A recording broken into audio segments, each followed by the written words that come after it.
Police आयुक्तालय नाशिक आणि Nashik सायक्लिस्ट foundation यांच्या संयुक्त विद्यमाने जागतिक अंमली पदार्थ विरोधी दिनानिमित्त भव्य सायकल रॅलीचं आयोजन करण्यात आलं। नशेमध्ये अडकलेल्या लोकांचे जीवन वाचविण्यासाठी सायकल रॅली तसेच पथनाट्याद्वारे जनजागृती करण्यात आली। सकाळच्या रम्य वातावरणात 6:30 वाजता सायक्लिस्ट मोठ्या संख्येने जमले। सर्वांना ड्रग एडिक्शन थांबवा हा संदेश देणारा टी-शर्ट परिधान केला होता। वेलनेस टीमचे मच्छिंद्र पवार आणि टीमनं संगीताच्या तालावर सर्वांचे वॉर्मअप करून घेतले। पोलीस आयुक्त संदीप कर्णिक हे यावेळी उपस्थित होते। आपले शहर अंमली पदार्थ मुक्त होण्यासाठी उत्स्फूर्तपणे सहभागी झालेल्या सर्व सायक्लिस्टची कर्णिक यांनी भेट घेतली। संदीप कर्णिक यांच्या हस्ते हिरवा झेंडा दाखवून सायकल रॅलीला सुरुवात झाली। पोलीस बँडच्या पथकानं सायक्लिस्टला मोठी ऊर्जा दिली आणि उत्साह वाढविला। भारत माता की जय, अंमली पदार्थाची नशा आयुष्याची दुर्दशा, say no to drugs, yes to life हे संदेश देत राईड मार्गस्थ झाली।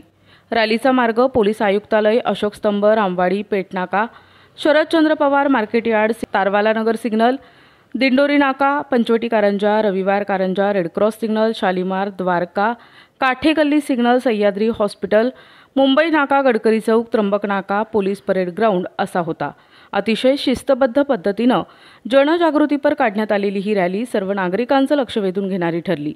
पोलीस परेड ग्राउंड येथे रॅलीची सांगता झाल्यानंतर पोलीस बँडनं अनोखं स्वागत केलं।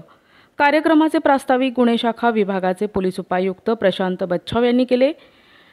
नाशिक सायक्लिस्ट फाउंडेशनच्या सहकार्यानं रॅली यशस्वीरित्या पार पडली। या प्रसंगी नाशिक सायक्लिस्ट फाउंडेशनचे अध्यक्ष किशोर काळे, उपाध्यक्ष डॉक्टर मनीषा रौंदळ, माजी अध्यक्ष प्रवीण कुमार खाबिया, राजेंद्र वानखेडे यांचा सत्कार करण्यात आला। या उपक्रमास विशेष सहकार्य ब्लिस इन्फ्युजन अँड सर्जिकलचे सागर मुंदडा आणि सिद्धिविनायक फार्माचे चेतन भामरे यांचे लाभले। याबद्दल सन्मानित करण्यात आले।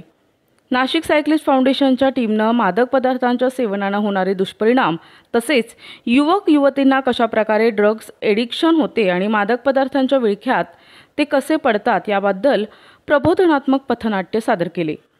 पथनाट्यात डॉक्टर मनीषा रौंदळ, माधुरी गडाख, साधना दुसाने, मोहन देसाई, सुगंधा व्यवहारे, अश्विनी कोंडेकर, मनीषा पवार आणि वैशाली शेलार यांनी उपस्थित सर्वांच्या मनापर्यंत भावना आणि विषय पोहोचेल असं सादरीकरण केलं। आयुक्त साहेबांनी पथनाट्य टीमचा विशेष सत्कार आणि कौतुक केलं। तसेच अशा प्रकारे प्रबोधनात्मक कार्यक्रम शाळा आणि कॉलेजमध्ये सातत्यानं होणं गरजेचं आहे असं मत मांडलं।